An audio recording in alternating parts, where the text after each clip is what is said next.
Hello friends, कैसे हैं सब लोग। और एक बार फिर आपका स्वागत है आर एस अड्डा में। और मैं हूं आपका दोस्त Prakash. Once again most welcome.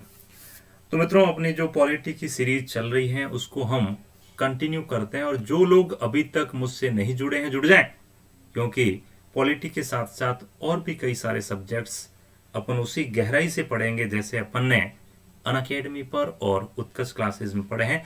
तो सारे सब्जेक्ट पढ़ेंगे और जैसे जैसे प्री नजदीक आएगा मैं एमसीक्यू के थ्रू महा मैराथन क्लास अपन लगाएंगे और पूरे ताबड़तोड़ तरीके से प्रीलिम्स पर कैप्चर करेंगे, प्रीलिम्स को अपने कब्जे में लेंगे। क्योंकि मित्रों, मान के चलो इस बार प्री में कंपटीशन टाइट होने वाला। प्री में आपको कम से कम 100 नंबर सिक्योर करने, तब जाकर के आप प्री का सोच सकते हैं। चलो बिना समय खराब किए आगे बढ़ते हैं। संविधान सभा हमारा टॉपिक है। मैं इस टॉपिक पर आज आ जाऊंगा, लेकिन उससे पहले बेसिक्स जो हम चला रहे हैं, कल भी मैंने बेसिक्स बताए थे, आज थोड़ा हम और बेसिक्स की बातें करेंगे और फिर हम आगे चल पड़ेंगे। तो मित्रों, पॉलिटी को समझने से पहले आपको ये समझना पड़ेगा कि जो शासन है या जो पॉलिटी है, शासन के आखिरकार अंग कितने हैं या वो ऑर्गन्स कौन कौन से हैं जो जिसके माध्यम से कोई भी गवर्नमेंट जो है वो रन होती है या फिर चलती है। तो ये एक इनिशियल बात है जो अपन ने कल डिस्कस की थी, थोड़ी सी मैंने झलक आपको दिखलाई थी। तो किसी भी शासन व्यवस्था के मित्रों कितने अंग होते हैं? 3 अंग होते हैं। कौन कौन से 3 अंग होते हैं उनको मैं थोड़ा फास्ट मोड में बता दूं। पहला होता है फ्रेंड्स आपका विधायिका। साथ साथ में नोट्स बनाते जाना। विधायिका, विधायिका को इंग्लिश मीडियम वालों इसको इंग्लिश में कहते हैं लेजिस्लेचर। आखिरकार विधायिका क्या करती है? विधायिका या लेजिस्लेचर का काम है उन कानूनों को बनाना, उन रूल्स एंड लॉज को बनाना जिसके माध्यम से किसी देश के शासन को चलाया जा सके। मैं सीधा लिख रहा हूं, कानून निर्माण, लॉ मेकिंग। तो विधायिका का जो मेन काम है, देखो विधायिका और भी कई सारे काम करती है, बट मेन जो फंक्शन है उसका वो है कानून निर्माण का या लॉ मेकिंग। अब आप कहोगे सर भारत में फिर विधायिका कौन सी है? बताओ बताओ। अरे जो संसद कहते हो ना, पार्लियामेंट, ये संसद ही तो है विधायिका, और क्या है? बताओ मुझे, संसद में कौन कौन आता, फटाफट बताओ। तो संसद की जब हम बात करते हैं तो सामान्य तौर पर हम क्या लेते हैं? Lok Sabha and Rajya Sabha, but additionally राष्ट्रपति को भी अपन इसमें शामिल करेंगे। बोले तो ये तीनों मिलकर के भारत की संसद बनती है, पार्लियामेंट बनती है। और ये संसद ही अपने आप में क्या है? विधायिका है। अरे इतना याद हो जाएगा क्या? Come on. There are 3 organs of any political system. Number first, known as the legislature. And what is the main function of legislature? To making the laws. कानून निर्माण, यानी भारत में जो संसद है वही एक तरह से क्या है मित्रों? विधायिका है। ओके, नंबर सेकंड, विधायिका के बाद दूसरा जो ऑर्गन आता है मित्रों, वो आता फ्रेंड्स आपका कार्यपालिका। कार्यपालिका, इंग्लिश मीडियम वालों बताओ भाई क्या बोलोगे कार्यपालिका को? इंग्लिश में इसको कहते हैं एग्जीक्यूटिव। तो एग्जीक्यूटिव या कार्यपालिका का मेन फंक्शन क्या है? अब सुनो, मान लीजिए ये किसी कंपनी का मालिक है, इसने कुछ रूल्स बनाए। अब इन रूल्स को लागू करने वाली भी कोई अथॉरिटी होगी कि नहीं होगी? खाली नियम बनाने से क्या हुआ? नियमों को लागू कौन करवाएगा? तो यहां हम कार्यपालिका का मतलब समझेंगे कि वह बॉडी जो विधायिका द्वारा बनाए गए कानूनों को क्या करवाती है? क्रियान्वित करवाती है।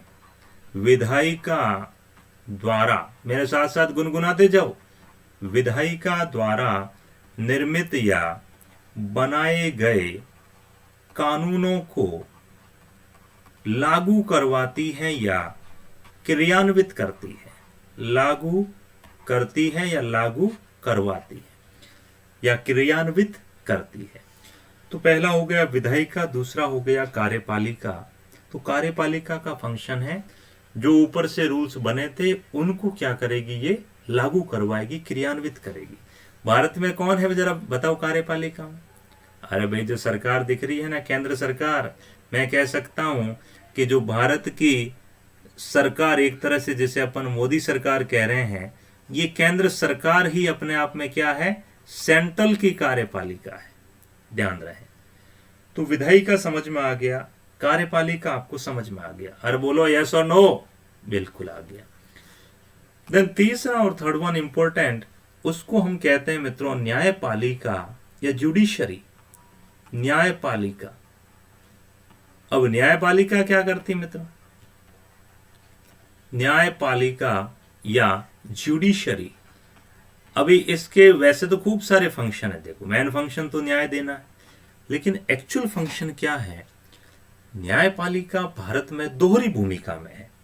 दोहरी भूमिका का मतलब क्या कि देखिए, विधायिका ने अभी क्या किया था, विधायिका जो है वो कानून बनाती है, अच्छी बात है। कार्यपालिका क्या करती है? कार्यपालिका इसको एग्जीक्यूट यानी कि क्रियान्वित करती है,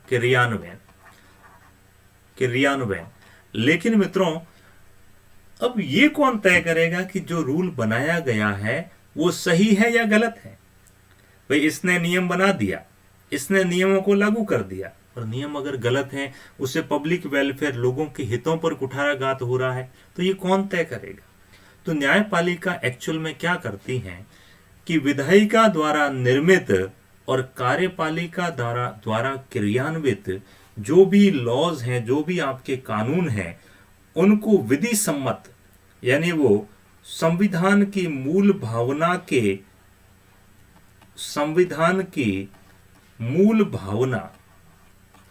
man spirit of the constitution, मूल भावना के अनुसार है कि नहीं है? अरे समझ रहे हो क्या? संविधान की मूल भावना के अनुसार है कि नहीं है, इसकी जांच करेगी। बिल्कुल, इसको एग्जामिन किया जाएगा कि रियल में जो रूल्स बने हैं वो सही है या गलत है। तो तीनों के फंक्शन आपको समझ में आने चाहिए। न्यायपालिका क्या करेगी कि विधायिका और कार्यपालिका द्वारा बनाए गए जो भी रूल्स एंड रेगुलेशंस हैं उनकी जांच करेगी कि ये मेन स्पिरिट्स और the fundamental spirits of the constitution के अगेंस्ट तो नहीं है। अब आप कहोगे सर ये क्या है? इसका मतलब मैं एग्जांपल देता हूं।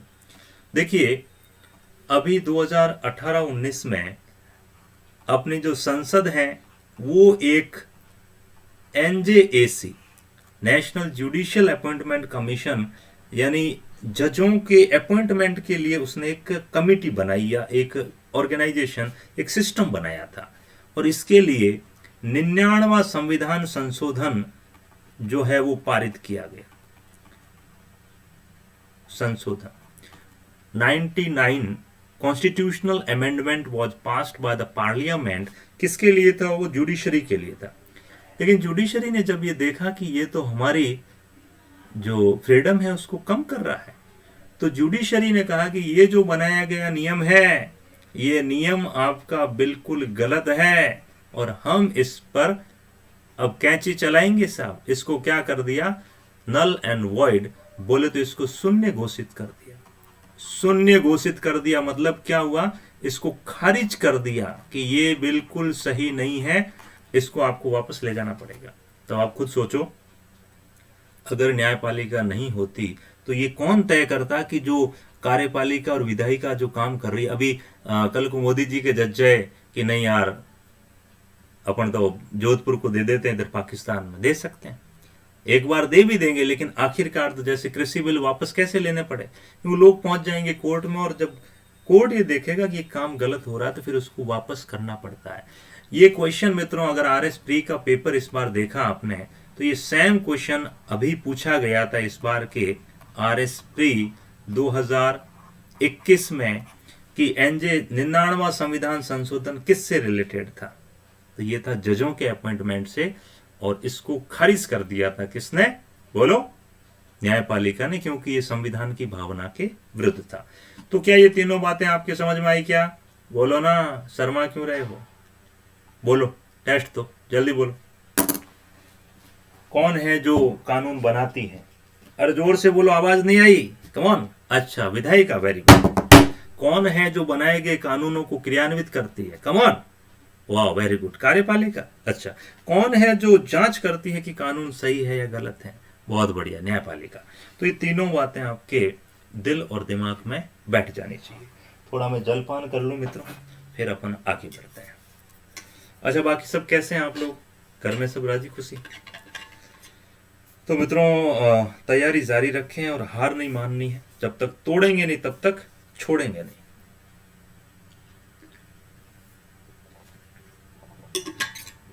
अगर आप चैनल पर नए हैं तो चैनल को ज्वाइन करना नहीं करना आपकी चॉइस है, बट मैं इतना जरूर कहना चाहूँगा, RAS अड्डा करके मेरा टेलीग्राम चैनल है, RAS अड्डा। इस चैनल को आप जरूर ज्वाइन कर लें। लिंक इसका डिस्क्रिप्शन बॉक्स में दे रखा है, मेरे नंबर भी दे रखे हैं। इस चैनल पर मैं आपको डेली 20 MCQs दे रहा हूँ RS प्री के लिए, और डेली 2 क्वेश्चंस की आंसर राइटिंग करवा रहा हूँ RS मेंस के लिए। तो इस चैनल से जरूर जुड़े, और RS के रिगार्डिंग कुछ भी आपको पूछना हो तो 9950496952 इस नंबर पर आप मैसेज कर देना, सीधा कॉल मत लगाना। ठीक है जी, चलो आगे बढ़ते हैं। मुझे ले चलो सजना तारों के शहर में, चलेंगे क्या आप सब? अभी चलते हैं फ्रेंड्स। अब थोड़ा सा मैं आपको और बेसिक्स बताते हुए आगे बढ़ता हूं। अभी कुछ लोग कह रहे हैं सर नोट्स कैसे बनाएं? ये जो मैं लिख रहा हूं, इन्हीं चीजों को डायरेक्ट लिखो तो आपकी इच्छा है, और नहीं तो बोलता हूं तो सेंटेंस को आप अपने खुद के सेंटेंस में कन्वर्ट कर लीजिए। मेन जो पॉइंट्स है वो मैं यहाँ पे लिखता जा रहा हूं बस, और नोट्स इसी टाइप से ही बनाने आपको। ओके, तो मित्रों थोड़ा सा आगे बढ़ते हैं, और यहां पर हम 2-3 पॉइंट और कवर करके फिर सीधा आएंगे अपन संविधान सभा में। हम समझते हैं मित्रों शासन व्यवस्था।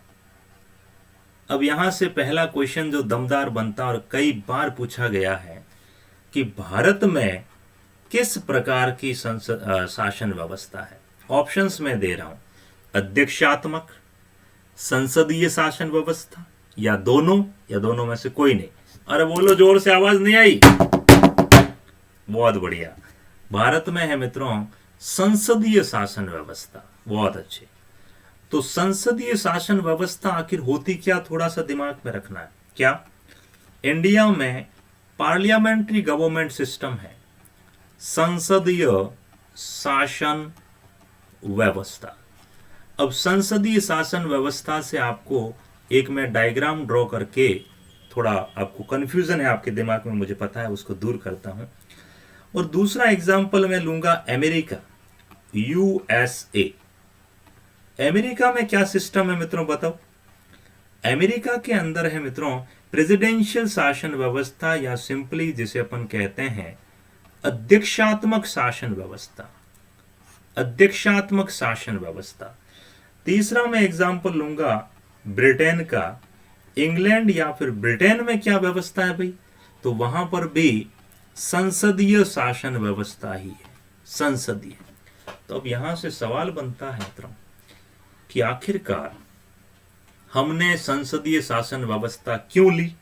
ये तो हम आगे पढ़ेंगे। हमने कहां से ली इसको? तो इसका आंसर मैंने अभी दे दिया, जो RS प्री में और दूसरे एग्जाम्स में कई बार पूछा गया है कि इंडियन पार्लियामेंट्री सिस्टम कहां से अडॉप्टेड है। तो आंसर है मित्रों ब्रिटेन से अडॉप्टेड है। लेकिन इन दोनों में जो डिफरेंस है उसको मैं आपको अच्छे से एलोबरेट करता हूं, मेंस के पॉइंट ऑफ व्यू से भी, और प्री का तो दमदार क्वेश्चन बनता ही बनता है।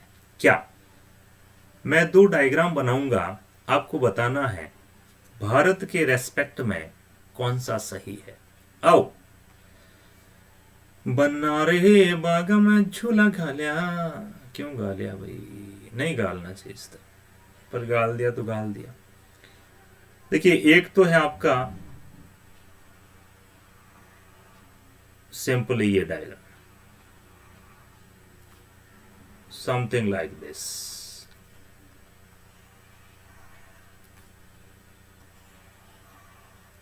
तेरी अखी यादा नूर मैनू कर गया चूर बे। बताओ भाई, अभी आप कहोगे सर ये है क्या, पहले ही लिखो तो sir.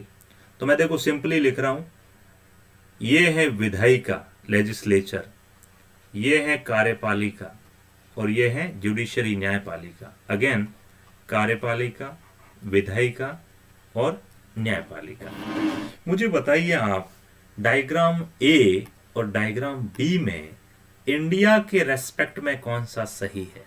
Diagram A and diagram B में संसदीय शासन व्यवस्था को कौन सा डायग्राम इंडिकेट करता है? बिल्कुल सही बोले, कौन सा? ए। Yes, absolutely.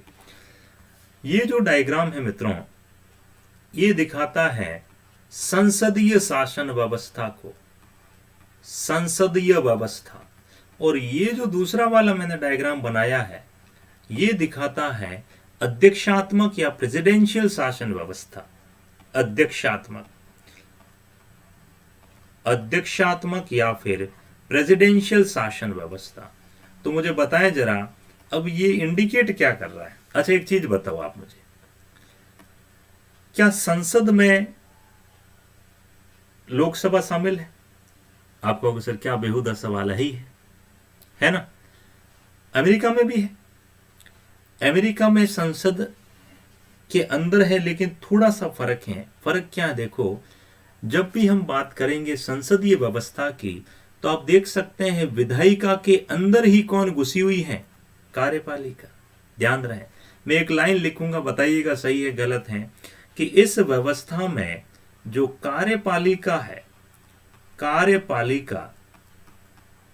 कार्यपालिका वो विधायिका का ही एक अंग है। क्या मैं सही जा रहा हूं? कार्यपालिका विधायिका का ही एक अंग है। अभी मैं आपसे बोलूं, क्या राहुल गांधी जी कार्यपालिका में है? बताओ। मतलब राहुल गांधी जी सरकार के हिस्से हैं क्या? आप कहोगे नहीं है। तो क्या राहुल गांधी जी विधायिका में है?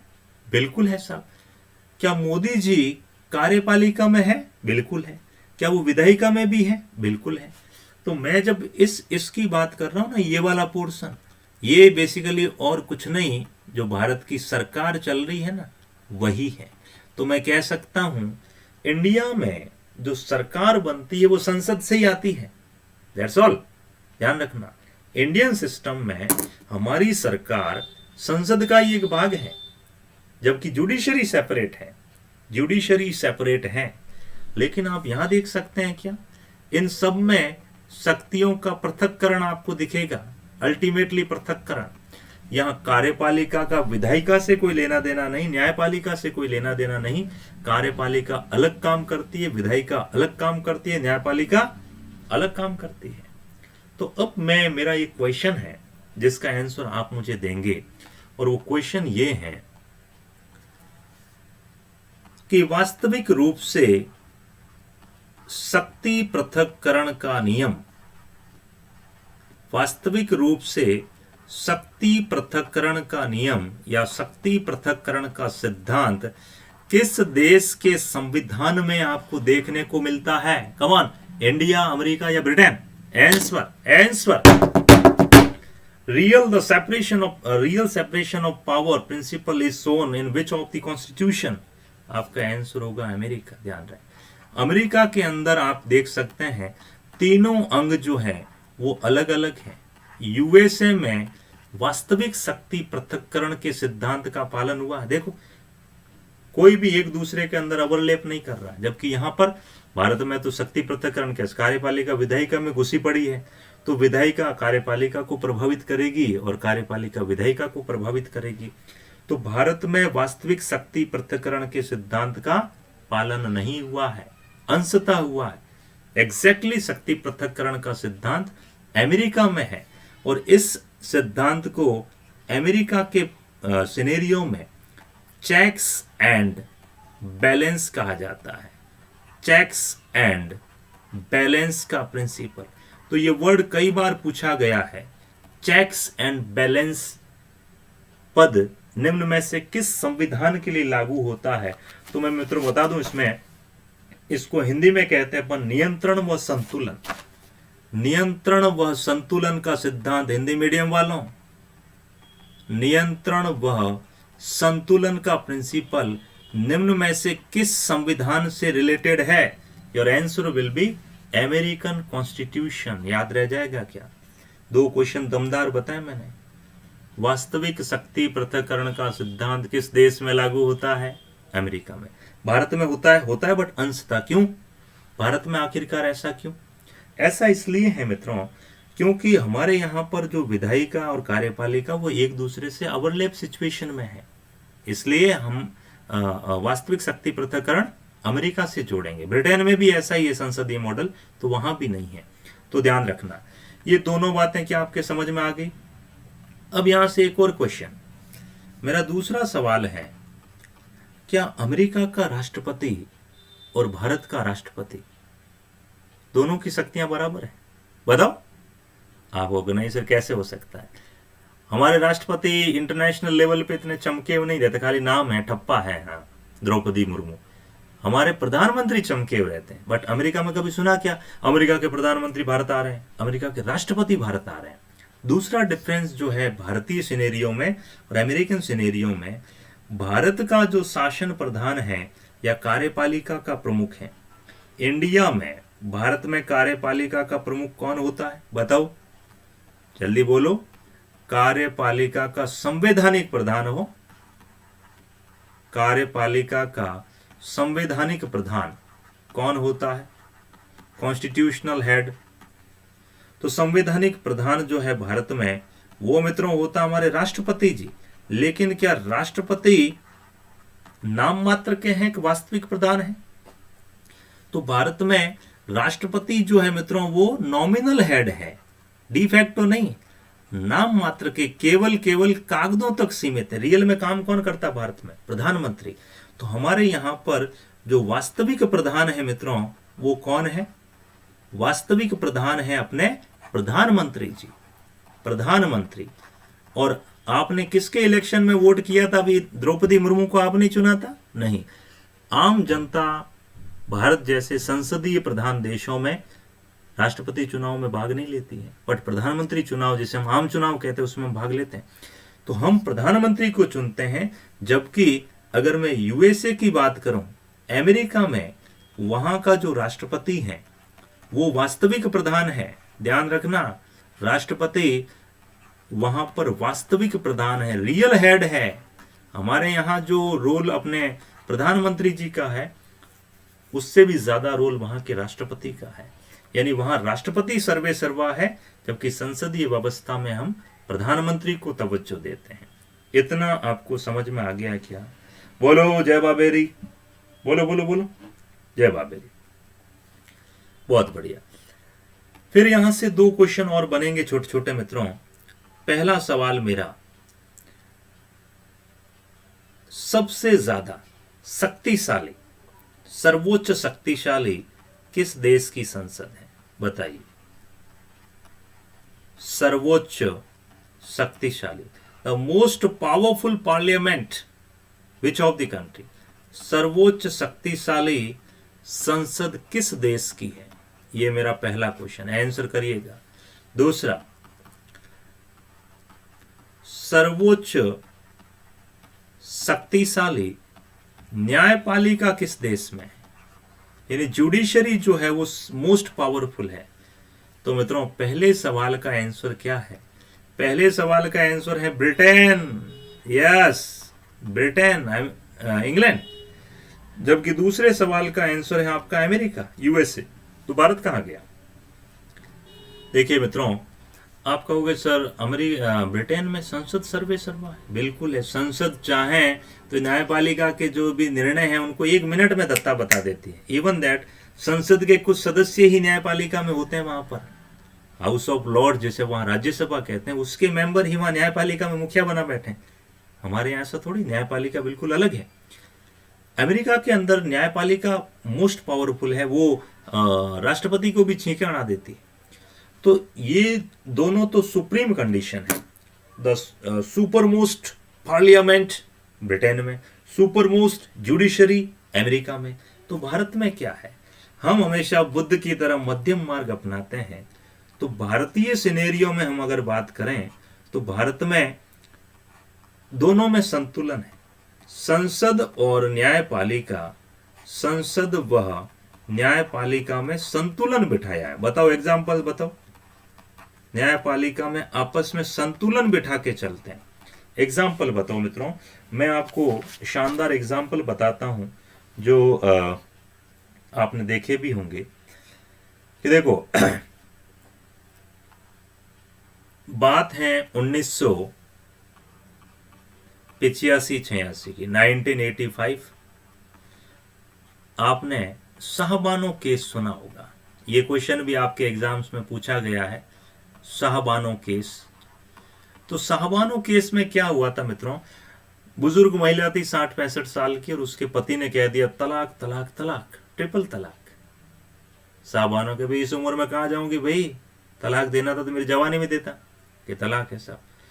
तो शाहबानो जी चले गए सुप्रीम कोर्ट और इन्होंने वहां पर केस फाइल किया और सुप्रीम कोर्ट ने कह दिया कि भाई ये जो तलाक का ऐसा सिस्टम है ये बिल्कुल संविधान की मूल भावना के खिलाफ है, उस बंदे को पकड़ो जेल में डालो।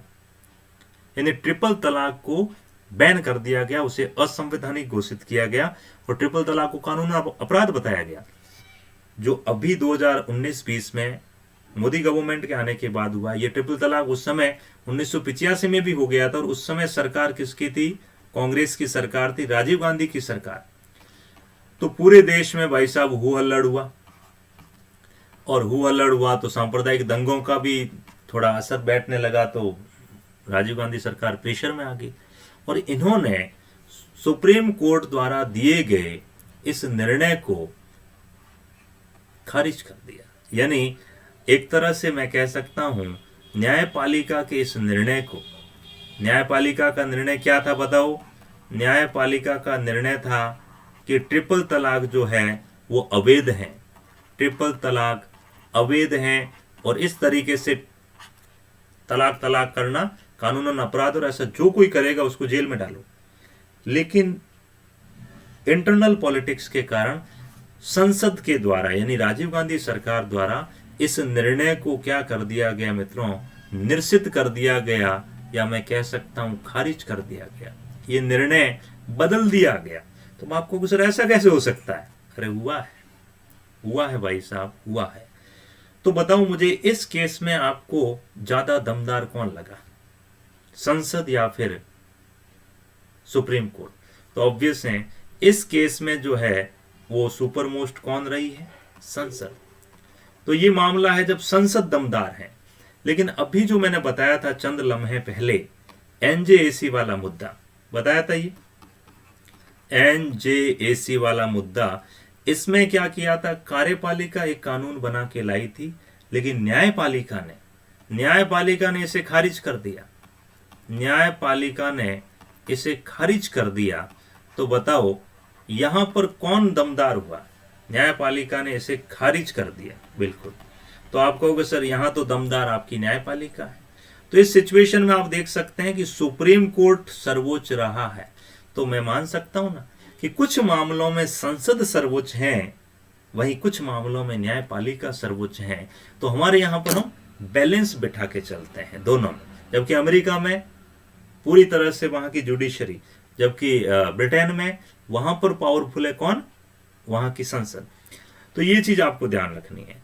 और चूंकि हमारे यहाँ न्यायपालिका के पास में आर्टिकल 13 अपन पढ़ेंगे आगे, 13 सुरूर, इसमें हमने जुडिशियल रिव्यू का कॉन्सेप्ट डाल रखा है, न्यायिक पुनर्विलोकन।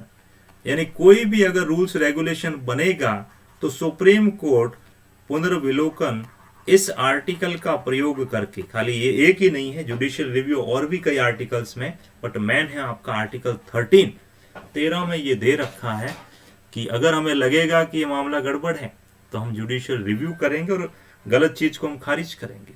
तो मित्रों कैसा लगा ये आज का एपिसोड? अभी देखिए मित्रों, सीईटी का एग्जाम काफी लोग व्यस्त हैं, तब तक मैं थोड़े छोटे वीडियोस बनाऊंगा और उसके बाद में मेरी जो वीडियोस की लेंथ होगी वो 2 से 3 घंटे होगी और जल्द से जल्द आपका मैं पॉलिटी का पूरा कोर्स करवा दूंगा। अभी देखिए धीरे धीरे रहमना, धीरे सब कुछ होए, मैं भी थोड़ा धीरे चलूंगा। अभी जल्दी आप लोगों को RS प्री की टेस्ट सीरीज मिलने वाली है और इसके साथ साथ मित्रों आरएस के रिगार्डिंग अपन अच्छे से तैयारी करेंगे। देखिए, एक चीज जरूर मैं आपको कहूंगा कि अपने ऊपर विश्वास, अभी मैंने भी 3 असफलताएं झेल ली है मित्रों आरएस में, लेकिन कोई फर्क नहीं पड़ता ना। आखिरकार आप हार जाते हो, आपने हथियार फेंक दिए हो कि अब तो नहीं होगा, तब आप गलत हो। अटेम्प्ट पड़े हैं, दम लगाएंगे और बन के बताएंगे। हाँ, जो मेंस में जो आंसर राइटिंग में करवा रहा हूँ उसको अभी जब तक नोटिफिकेशन नहीं आता तब तक आप साथ में करें, और प्री में जितने हो सके एमसीक्यूज अभी से लगाने शुरू करें। और मेरी जो टेस्ट सीरीज आने वाली मित्रों, नॉमिनल चार्ज में आपको 100 टेस्ट में दे रहा हूँ, इंग्लिश मीडियम में भी हिंदी मीडियम में भी। जल्द ही मेरे एप्लीकेशन पे आपको वो आरएस अड्डा नाम की एप्लीकेशन अभी लॉन्च होने वाली है, उस पर आपको वो प्रॉपर टेस्ट सीरीज मिल जाएगी। और भी आपकी कोई समस्या हो आरएस एग्जाम के रिगार्डिंग। अच्छा, एक चीज और मैं बता दूं,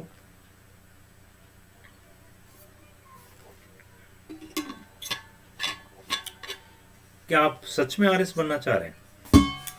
जल्दी बताओ। देखो, सच्ची में दिल पे हाथ रख के, या उसकी कसम खाओ जिसको आप सबसे ज्यादा प्यार करते हैं। तो मित्रों, मैंने पहले भी बताया था कि लगभग 90% लोग अपनी तैयारी तभी शुरू करते हैं जब एग्जाम का क्या आता है, नोटिफिकेशन आता है। मैं अभी कल परसों यूट्यूब देख रहा था, वहां पर भाई साहब के व्यू आ रखे हैं 8,000 10,000, और टॉपिक क्या था, क्या आरएस की वैकेंसी आने वाली है। मतलब लोगों का दिमाग देखो, उस पर उस वीडियो को देखना जरूरी है। अरे भाई, वैकेंसी भी आ जाएगी और एग्जाम भी हो जाएगा, पर तुमसे क्या होगा बेटा? आरएस कोई लॉलीपॉप तो है नहीं जो यूं वाकई में डाल दोगे सीधा ही। आरएस जिसको बनना है सीरियसली, अपनी लाइफ के 2 से कम से कम 2 साल तो आपको देने ही देने पड़ेंगे अपनी लाइफ के।